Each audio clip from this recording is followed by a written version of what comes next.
Okay, good morning, everybody. I want to thank you again for joining us this morning for yet another installment of the Prestige series of COVID-19 webinars. For those familiar with our webinars, my name is Jason Flynn, and I am the Director of Human Resources and Client Services for Prestige Employee Administrators. Seth Peretta from the Groom Law Group will be joining us again today, along with Carol Sawyer, our Tax Manager, and Ryan Yanalfo, the Director of Process Improvement here at Prestige. And to round out our team this morning, if you've heard, I'm happy to welcome back Andrew Lubash. With Andrew's long-standing involvement with NAPIO, where he is also the current chairperson, he's able to provide a deeper view from inside the lines when it comes to legislation, when it comes to legislative updates and preparation. So again, we are all very happy to have them all with us again this morning. As for today's agenda, Seth will start us off with a timeline of the COVID-19 relief legislation, followed by an overview of the Phase 4 stimulus proposals. Then Seth's going to take us through a comparison of key components for the HEROES Act and the HEALS Act before wrapping up with what we can all expect coming down the pipeline next. From there, we'll pass things off to Carol and Ryan to provide a review of the PPP Loan Forgiveness Program, or loan forgiveness application and reporting that Prestige is putting together for our clients. So just as a reminder, all participants will be muted throughout the webinar. However, if you do have any question, please use the Q&A feature within the webinar and direct the questions to the panelists. We'll do our best to answer all the incoming questions. And as always, a copy of the presentation will be available in the COVID Resource Center of the Prestige website following the webinar. At this point, I'd like to hand it over to Andy, who'd like to say a few words. All right, again, thank you, everybody, for taking the time to attend. What a week, huh? And we're only at Wednesday. So obviously, Seth's going to talk about what is happening in Washington. Obviously, we know that the HEROES Act was passed by the House, months ago. And this week, the Senate now has released their version of the next bill to be looked at. And obviously, unless you're really tuned out, you have to be hearing what's happening. A lot of battling back and forth, a lot of criticizing, a lot of partisan politics, but hopefully we'll be able to get some legislation through that'll help everybody that's on this call and the rest of the country. Obviously, what's one of the big topics is the $600 unemployment, expanded unemployment benefit that is set to expire in a few days, and what's been proposed on both sides of the aisle and in both houses, the House and the Senate. But Seth today will go through, again, what, and Seth is plugged in, being in Groom, being in Washington. He really is an insider. He really hears what's happening kind of before it happens. I was on a call about an hour ago that, again, talking pretty much about the same thing of, what we think may be taking place, but Seth will get us all prepared so we can guide you. Also, again, I just want to reiterate, I am here to answer any questions. I think, again, I put my contact information out there in the past. My direct line is 917-258-0223. That will bypass our switchboard. My email address is alubash, A-L-U-B-A-S-H, @prestigepeo.com, and my cell number is 516-680-5021. So again, if you have questions or comments or anything that you really need to share with us, if we're doing things well, things that need improvement, again, I'm here, I'm listening, and again, we're able to act on anything that may be of concern to you. But so instead of me continuing to suck all the air out of the room, as I always say, and once I go on mute, everyone will applaud. I'd like to turn it over to Seth Peretta. As everyone knows, I've known Seth for, probably a good 10 years in my interactions at NAPIO. Seth also provides a lot of assistance and a lot of advice to the industry. And again, is a wealth of information, like I said, has contacts, is able to see what's coming. His crystal ball always seems to be plugged in. So again, he does see the future pretty well. So I'll turn it over to Seth, and he's going to say thank you for those kind words, Andy, and then we'll move on. Andy, thank you for those kind words. Good morning, everyone. Happy to be here again to talk about some legislative updates. Obviously, we're heading into some additional round of potential COVID-19 relief legislation. This slide here really just is intended to sort of, in a snapshot, show us sort of where we began and where we are. So in March 6th, basically, there was an appropriation of money that happened. Now, as many of you may recall, we had the Families First that created the emergency paid leave that many of you may be aware of. Then we had the CARES Act, which created the PPP loans. And so we are now, and oftentimes those were referred to as COVID 1.0, COVID 2.0, COVID 3.0. And now we are, you see yellow dots here, we're talking about COVID 4.0. This is the sort of fourth effort by Congress to provide additional relief to business, to American families and taxpayers, to states and local governments regarding COVID-19. So as Andy mentioned, on May 15th, the House passed its version of COVID 4.0. It's the House and Economic Recovery Omnibus Emergency Solution, just rolls right off the tongue. That's the HEROES Act for short, and that's how we're going to refer to it today. And then on July 27th, so just a couple days ago, the Republicans released their version of this COVID 4.0 legislation. It's called the Health Economic Assistance Liability Protection and Schools Act, or the HEALS Act. So we have the HEROES Act that was introduced by basically House Democrats. And then we have the GOP White House proposal in the form of the HEALS Act. Now you'll see that there's two yellow dots. What's really interesting is if they were magnets, they would both be sort of attracting each other and repelling each other, because what we are heading into is going to be a very interesting negotiation process between the Democrats and between the GOP and the White House regarding whether or not both sides can come to a compromise piece of legislation. And one of the really challenging things here is, we're going to see it on the next slide here, is one of the principal differences between the HEALS and the HEROES Act is that if you look at the HEALS Act, which is the bar on the right side of the graph, it's expected to cost $1 trillion. Now that seems like a lot of money. And to many of the sort of budget hawks in the GOP, the idea that they're going to roll out another $1 trillion, makes their heart stop. On the other hand, when you look at the HEROES Act, the proposal by the Democrats, that is estimated at costing $3 trillion, so 3 times the amount of the HEALS Act. So if you're the Democrats and you're coming to the table, you're assuming we're going to end up somewhere between $1 trillion and $3 trillion in terms of what the overall expenditure of this compromise piece of legislation they're going to work on is going to cost. For many of the folks in the GOP, the idea that we're starting off at a floor of $1 trillion is causing them heartburn. And so for Mitch McConnell, and Secretary Mnuchin and Joe Meadows, Chief of Staff to the White House, they are walking a tightrope, right? They have to bring enough of their party to a compromise piece of legislation to vote yes, especially in the Senate. On the other hand, they need to get enough Democrats. And so if you have Lindsey Graham and you've got Rand Paul and you've got a bunch of very conservative Senate Republicans who are balking at the idea of already spending $1 trillion, but you're going to have to go higher just to get enough Senate Democrats to pass the bill, it really means they're going to be walking a tightrope.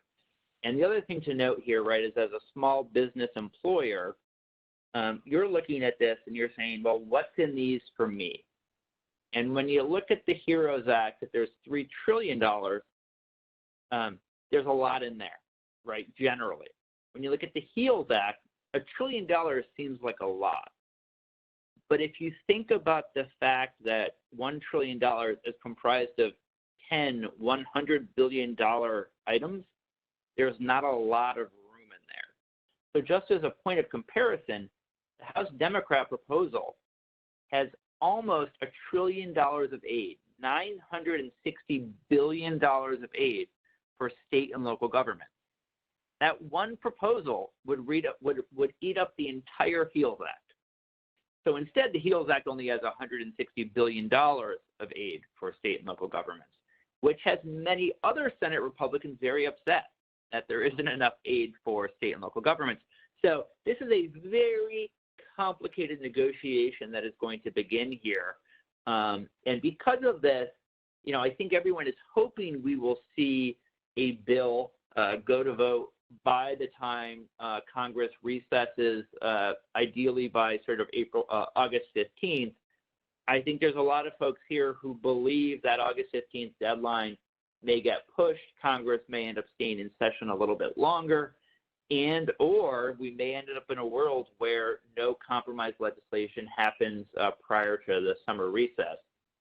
The other thing to keep in mind, right, is you have various aspects of these proposals that are very contentious depending on which party you're in. One of them being the employer liability shield, which McConnell and the White House has said is a non-negotiable item. The Democrats, on the other hand, and the labor unions are entirely opposed to the idea of an employer liability shield. So, very, very interesting times over the next several weeks will play out.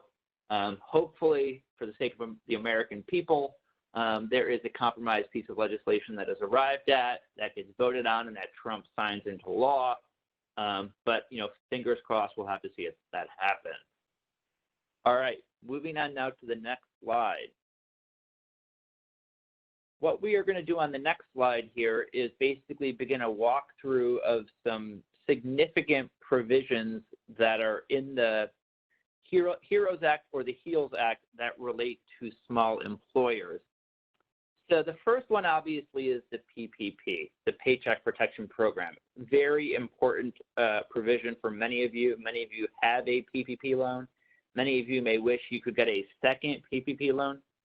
Well, interesting, the HEROES Act doesn't actually provide for the ability for a second loan. It does a bunch of things to liberalize the ability to use the PPP loan. Now, much of this actually was rendered irrelevant by the Paycheck Protection Program Flexibility Act, the PPPFA. The PPPFA was enacted after the HEROES Act was introduced. So if you look on the left-hand side of this this slide where we talk about the HEROES Act and the PPP, much all of that has already happened vis-a-vis the PPPFA. Now, the GOP proposal obviously builds upon the PPP program and the PPPFA and would allow for a second loan, but only for certain types of small employers, generally employers with fewer than 300 employees, and that have experienced at least a 50% reduction in gross revenue. As many of you know, the PPP program became a very political issue as larger employers were able to get their loans first, and there was some thought that some of these employers should not be getting PPP loans because they had ready access to capital or were not experiencing a financial downturn. The GOP proposal would really ratchet down on the eligibility criteria by limiting it to employers with less than 300 employees and for only employers that have had an actual reduction in gross revenue of at least 50%. Under the GOP proposal, you'd be allowed to take out a second loan. So even if you got one loan, you could get another loan, again, equal to 2.5 times your monthly payroll costs, but it would require that at least 60% be used for covering payroll costs. So remember, the PPPFA eliminated the percent requirement effectively. The GOP HEALS Act would sort of reflect the PPPFA by continuing to apply a 60% threshold. One interesting thing here, in terms of an audit process, what they are indicating is that for very small loans, Typically, those under $150,000, those would be automatically deemed forgiven. For loans in excess of $150,000 up to the maximum of $3 million, which is I believe, the maximum amount allowed for under the HEALS Act, those would be subject to some audit. But they are trying to simplify the forgiveness process for smaller loan amounts. The other interesting thing in the HEALS Act is that they do expand the category of forgivable expenses to include PPE expenses, so personal protection equipment expenses incurred by the employer. We are going to talk about a separate payroll tax credit for PPE expenses. Presumably, if you took account of those expenses with respect to your PPP, you would not be able to also claim the tax credit for the same expense, but that would obviously remain to be seen. In terms of the likelihood that we see the HEALS Act PPP provisions enter into a compromised piece of legislation, I think we should assume we will see it. The Democrats are certainly not opposed to more PPP, and the GOP party here has already sort of put a stake in the ground saying, here's what we're offering on PPP. So if I had to guess, the GOP proposal will be the ground or the baseline for where negotiations go in terms of additional PPP loan amounts as part of that COVID 4.0 legislation. All right, moving on now to the next slide, COBRA Subsidy. So this is the idea that you have employees who have been displaced, moved to part-time status, furloughed, they've effectively become ineligible for coverage, and they're either having to pay COBRA without out-of-pocket dollars, or maybe they can't afford to pay for COBRA. What the HEROES Act does is it allows for 100% COBRA subsidy for qualifying workers. These are basically laid off and furloughed employees who had a loss of coverage from March 1st of 2020 through January 31 of 2020. So it's effectively a 9-month, 100% COBRA subsidy. As you'll see, that the HEALS Act does not include that. Why is that? Well, there's two principal reasons. The first one is because there is some concern by the Republicans that a COBRA subsidy would discourage employees from returning to work because they would not need to go make income in order to pay for health care. I think Democrats find that argument, unconvincing, and they believe that a COBRA subsidy is important in order to help individuals get access to, necessary COBRA coverage. The other interesting thing is what's driving this? Well, you have large insurance companies that obviously are mostly in the insured large group space and the self-funded health plan space, and they certainly want to continue participation in those plans through COBRA enrollment because that's, how they effectively make money. There is also some desire by carriers in the individual market to try to avoid anti-selection into the individual insurance pools where the premiums are community rated. So there's a lot of folks who really want the COBRA subsidy, but there is some concern by the Republicans that this is sort of not opening up the economy in accordance with what the White House is hoping for. The other material issue is something called the Hyde Amendment. This was an amendment that was added to the Affordable Care Act, which basically said federal dollars should not be spent in support of or in reimbursing costs associated with abortions.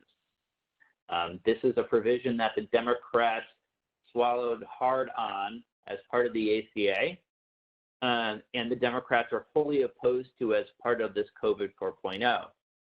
On the other hand, the Republicans have said, unless we can have a Hyde Amendment here to make sure that no federal funds in the form of a COBRA subsidy are supporting abortion services, we are not going to agree to a COBRA subsidy. As it stands right now, no one has been able to propose a solution or a compromise position on the Hyde Amendment. So whether we see the COBRA subsidies in a 4.0 legislation, I think remains unclear. The next provision is the employer liability shield. This is something that many of you may have heard about or read about in the press.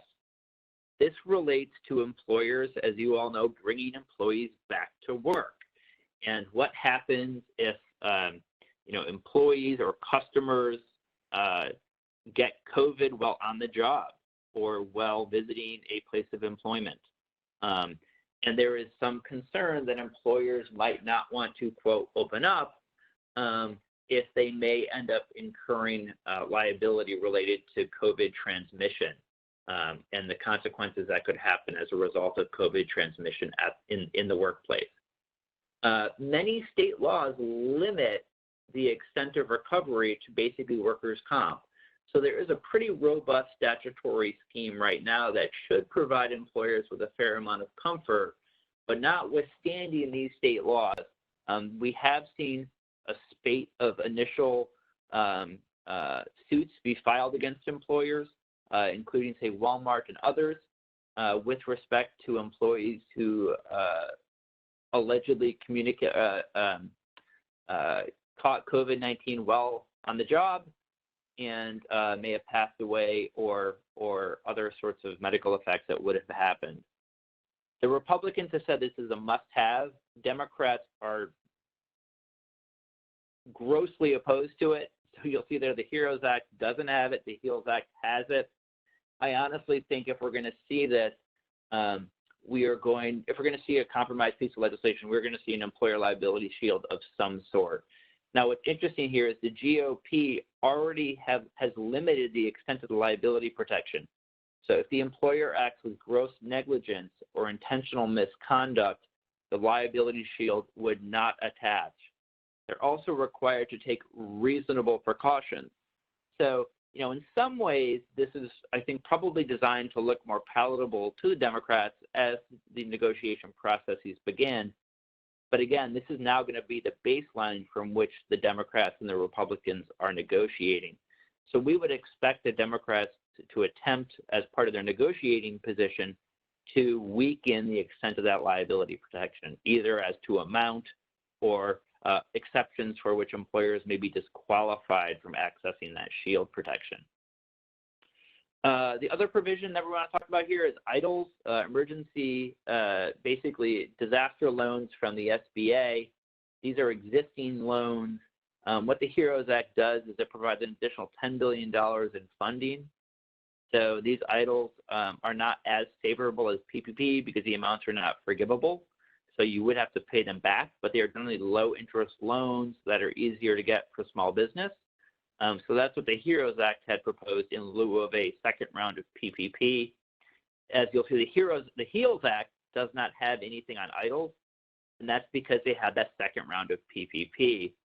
Just knowing what the Democrats are likely to support and where the GOP has already staked their ground, if I had to put my money on it, COVID 4.0 is not going to have an EIDL provision. There's going to be no additional funding for EIDLs, but we will see a second round of PPP loans, which I think is ultimately for the benefit of those small employers that are able to qualify for those second round of PPP loans. All right, moving to the next slide here.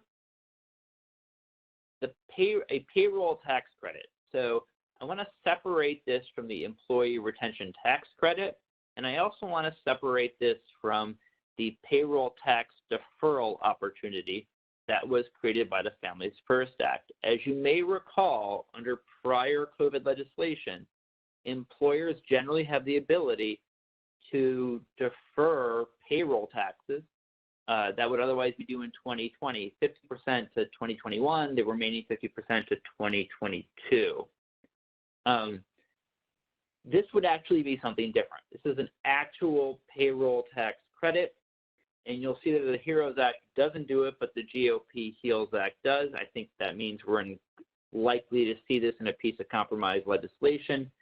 It would create a new refundable payroll tax credit equal to 50% of basically PPE expenses. So these are costs incurred by the employer to provide personal protective equipment. I think it might also pick up things like workplace redesign, et cetera. Now, the maximum amount of qualified expenses, it's actually pretty high. It's $1,000 for each employee up to the first 500 employees. So let's think about that. So the maximum amount of the qualified expenses is $1,000 for the first 500 employees. If I had 500 employees and I spent $1,000 on it, I'd have $500,000 of qualified expenses, of which I could get a tax credit equal to 50% of that, or $250,000. Now, it would be limited to expenses that are paid after March 12th. You may already have incurred some of these, and before January 1 of 2021. So really before the end of this year. For employers that have employees beyond 500, you can claim qualified expenses. It's just less than $1,000. And for purposes of our conversation today, we've assumed that most of the folks listening to this call have employees that are below 500. But if you have more than 500, you can claim qualifying expenses even for employees in excess of that first 500. Another provision in both the HEALS and the HEROES Act pertains to unemployment benefits. This is a hotly contested issue, a highly political issue, and one that will be fiercely fought over as part of the negotiation process that has begun. As you guys may recall, prior COVID legislation provided for a $600 per week supplement to state unemployment benefits that run through, I believe, the end of next week. The HEROES Act would extend that same supplement through January 31 of 2021, so all the way through the end of this year and the close of the first month of 2021. As many of you may know, there has been press reports and statements by various employers that the $600 UI benefit has been challenging for some employers in their efforts to bring employees back to work. And as the Trump administration and Senate and House Republicans have wanted to sort of open the economy, their concern has been that a $600 supplement is too great, that it may create disincentives to come back to work, just like, say, 100% COBRA subsidy. So you'll see in the HEALS Act, they're only proposing a $200 per week supplement through September 2020. And then basically beginning with October, the payment would replace 70% of the lost wages when combined with state UI up to $500 per week. So they want to create financial incentives for folks to get back to work. If I had to guess, we'll see some compromise provision that is somewhere between 200 and 600, and that goes longer than September. Whether it gets us all the way to January 31 of 2021, we'll have to wait and see where that lands. All right, we're almost done, I promise. So what's next? This is something, oh gosh. My apologies. It doesn't look like we touched on the employee retention tax credit, which I fear in our effort to get the slides over to you, it may not have found its way. Gosh, I wonder if that slide has dropped away. One thing I do want to note is that the employee retention tax credit, which is something that many of you may have used as part of the COVID relief that came, I think, as part of the CARES Act. This provided for a limited tax credit that was equal to 50% of wages paid if you kept employees on the dole for a period of time.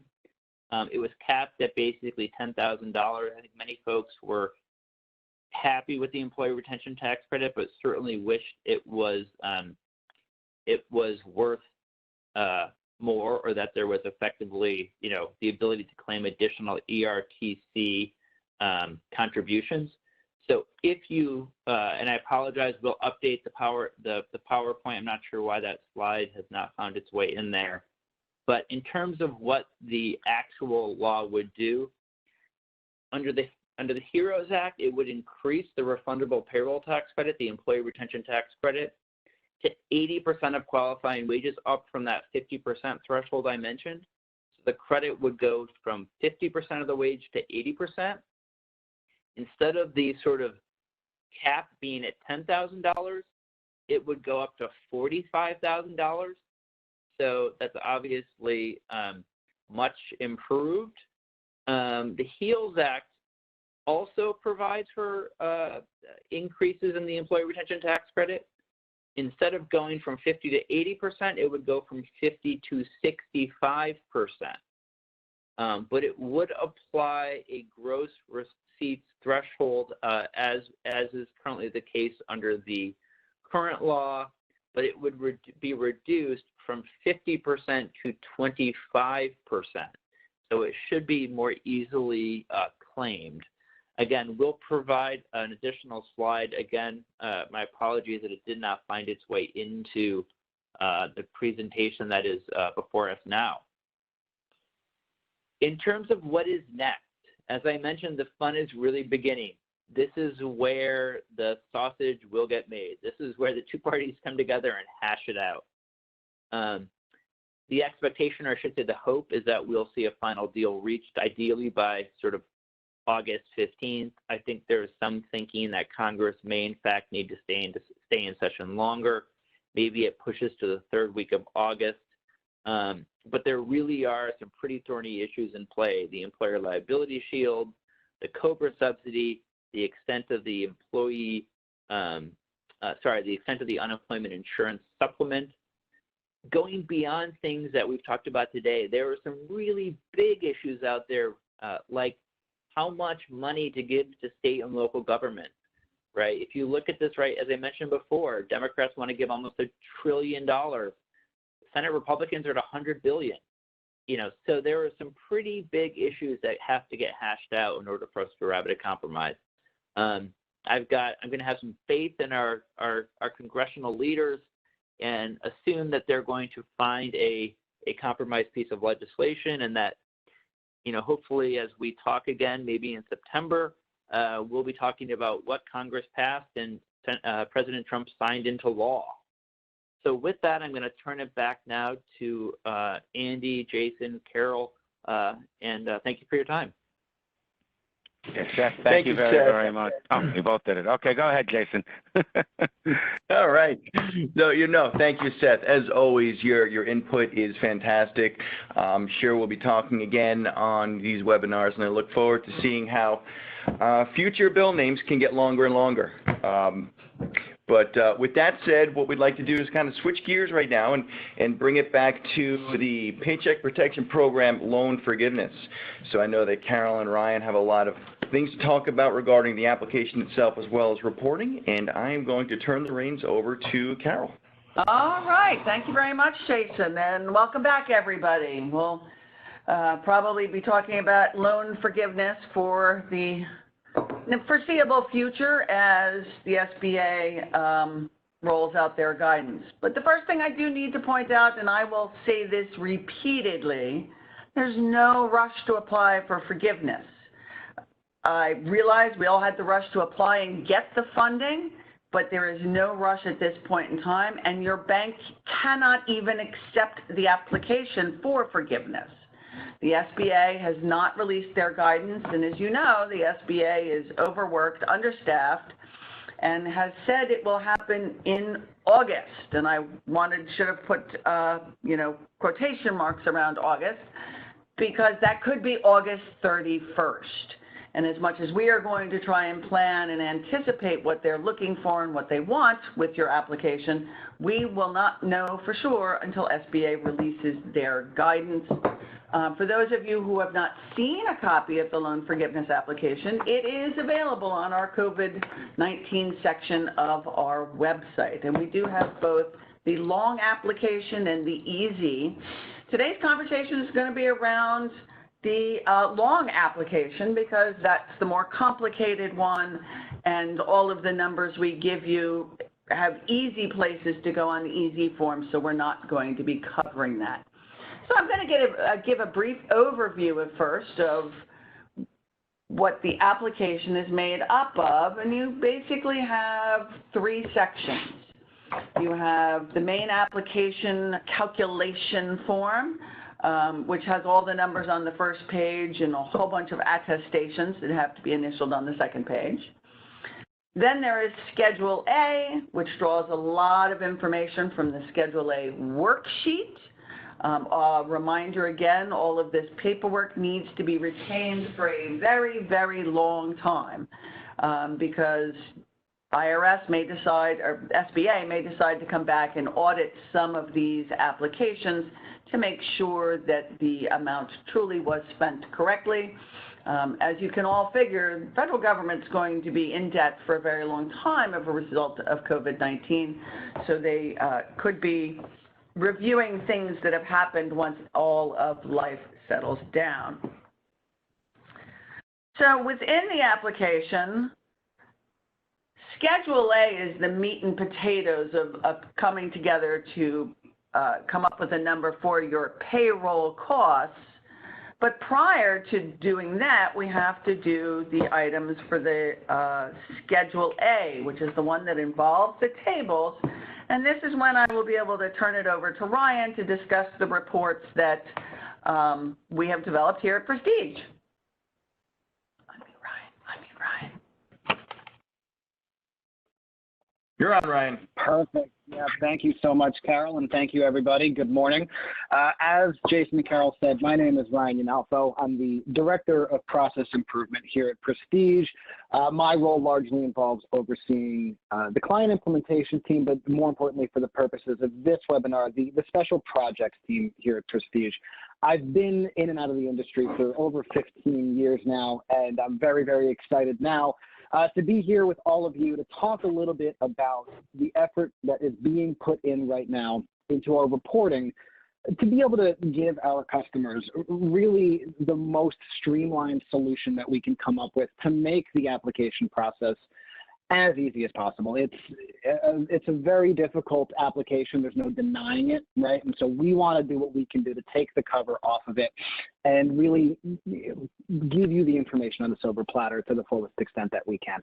So what the report is going to try to do is it's really going to try to mimic how the application looks and the information you need for the application to be able to fill it out. And in the areas where we have the data, we're going to, in essence, almost fill it out for you in a sense. The report will look very much like the application needs to look when you submit it. Now, obviously, Prestige only has the information that it has, and there are other bits of data that need to wind up on your application that we cannot help with, right? But anything payroll related, we'll be able to provide to you on these reports. And so the slide that's up on the screen right now, one area of this report, because there will be many different tabs with many different sets of information, the worksheet, Table 1, and we'll see Table 2 in a second, we will be able to give you the information formatted exactly like you need it for those tables. So Table 1, as we know, is going to capture all the employees who were paid in the covered period of your loan period in 2020, but who were paid less than or equal to $100,000 annually during any pay period in 2019, or were not employed at all during 2019. And you can see we have the 5 columns there, just like the 5 columns on the application itself to capture the employee and the last 4 of their social, but more importantly, the wage number capped accordingly, the FTE calculation for the covered period, as well as the salary and hourly wage reduction number, which will be pulling into other areas of the application. And if we move to the next slide here and we look at Table 2, it's the same exact concept, except it's now we're pulling in the employees who were paid $100,000 or more for any pay period in 19. There's one column that Table 2 does not need, the salary hourly wage reduction. Doesn't look at that for the employees making over $100,000. Otherwise, very much the same, and we can show you the separate information as to who is in Table 1 and who is in Table 2. Neither table will capture owner information. That happens separately on the application, so you will not see owners in these tables specifically. We can move to the next slide here, and you'll see now this is actually a screenshot of the report we're currently in design on right now and in development on. This mimics the Schedule A itself, right? And what it's doing is it's pulling in all of these numbers from a combination of sources. Some of it is coming from those tables from the worksheet we just looked at, as well as other data sources that will be provided to you with this report. The really meat and potatoes of what's happening here as far as pulling in disparate bits of data is in lines 6 through 9, where we're pulling in the benefit-specific cost, we're pulling in the retirement plan-specific cost, the taxes information. All of those data points were handled when we were trying to figure out our loan calculations in the first place, right? These were all the different dollars and cents that were pulled into those calculations, and now this is where they come in on the application here. And then line 9, a lot happening behind the scenes with line 9 with owner-specific information. And like I mentioned, in addition to what you're seeing on the screen now, other tabs of this report will capture the detail level, employee by employee or owner by owner level, because you will need that. That will be a part of the backup that banks will be asking for down the road when the application process finally does open up. So that will all be included as well. We can move forward here. Again, there's so many different elements, right, to the application, but we're capturing all of them. The FTE calculation, we're actually going to be performing 3 different calculations within the report. Some of you might know over the last couple months, we have been providing the FTE look-back reports to those who have requested them, showing the 2 different look-backs of the 2019 period and the 2020 period, so everyone could start to get a handle on what those numbers were, what the current period was going to need to be compared to, right? So we're going to pull both of those look-back numbers in as well as the new covered period calculations. That way you can see right there which is the better look-back period to compare to, what the reduction could look like, and again, those reduction calculations will pull into their respective homes in our report, making the application process just a little bit more easy for you. All right, now Ryan, I'm just going to speak to this slide briefly, since this is just a picture of what is at the bottom of Schedule A to determine if you need to check the box, the first spot where it says no reduction in employees or average paid hours, you would check that box. That's a simple thing, and you will see that the report that Ryan spoke about on the previous slide will give you that information and show that there is no reduction, and so you don't need to worry about the specific safe harbors that have been written into law. So that's a picture of the bottom of Schedule A. And so on the next slide, we're going to talk about the FTE Safe Harbor Option 1 that was brought in by the Paycheck Protection Flexibility Act. They realized that a lot of companies got these loans, but were still not able to ramp up their business within the 8 weeks or maybe even the 24 weeks. If you look at restaurants that, at least here in the Northeast, have not been allowed to fully reopen. Pennsylvania had gone to 50% occupancy and just recently scaled it back to 25% occupancy in Pennsylvania. So the first safe harbor is if you were unable to operate between February 15th and the end of your covered period at the same level you were before, then you check the box and that safe harbor has been met. Define same level, kind of hard to tell. A lot of the various provisions in the legislation look at a 50% reduction. You'll also see that if either Heroes or Heels, one of those two, talked about changing that to 25% instead of 50%.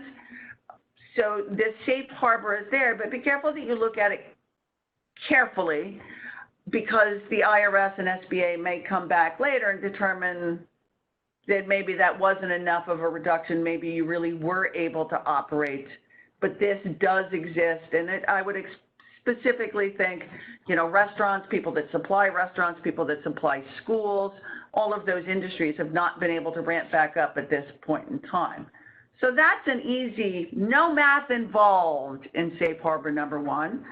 Ryan will now, in the next slide, talk about Safe Harbor number 2, which involves numbers. It sure does, as does most of the report itself. A lot of the math will be happening kind of behind the scenes when Prestige generates the reports, but you'll be given enough detail that if you really wanted to, you would be able to look through all of the information, all of the data, and see where the math is coming from.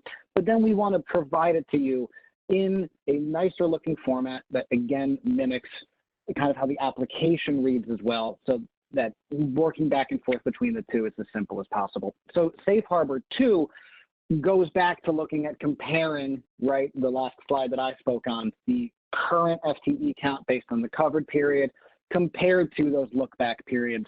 And you can see right there, steps 1 through 5, same steps from the bottom of the worksheet where we're all expected to fill out these FTE numbers. We're going to pull them in automatically, just like we're pulling in Table 1 and Table 2's information, so that you can see it right there, what the possible reduction looks like, if you have one, and then be able to fill out the application accordingly. So that's what this screenshot is showing. All right, and at that point, that brings us to, this is the first page of the application, also referred to as the calculation form. And you will see I've highlighted 3 areas in yellow, which is the information that Prestige will be providing you. Lines 2, 3, and 4 are information that only the business has, which are mortgage, rent or lease, and utility payments. And then the rest of it is math that you just need to add, subtract, divide, whatever the instructions ask you to do. So by showing you all of this, we want to let you know that Prestige has you completely covered. You will be delivered an Excel file that has multiple tabs, that has all of the backup that you will need to print to provide the support. It will provide you a mock-up of the application so that when you need to fill out your own, you're copying exactly what's on all of these reports that we've given you, and it walks you through the full application for forgiveness. Now, once again, these reports are not yet finalized. As you can tell, there is a lot of data that needs to be pulled, and if this, then that, and all of those things. And so we will let you know when they are finalized. Most likely, we are going to have them ready before the banks are even ready to accept them. So you will be able to go through and fill out your application and know where you stand. Again, the one thing we have not talked about, those of you that received your loans prior to June 9th, I believe was the date, get to choose between 8 weeks or 24 weeks. So once these reports are finalized, we can do it for an 8-week period for you. And then when you get to the end of your 24 weeks, once again, we can't run the reports until the covered period has ended, run that for you again, because there can be some advantages, even if you need to reduce your FTE count during that 24 weeks, that the math will allow you to get better forgiveness if you use the 24-week period, even with the reduction in FTE that might occur. Ryan, do you have any finishing final words for our clients? Just a couple of quick parting thoughts that Carol touched on as well. We're working very diligently on getting these out to you. I know everyone is very interested in at least starting to see the information, regardless of whether the banks can actually accept the application. So hard at work, and we'll have more announcements on this in the coming weeks.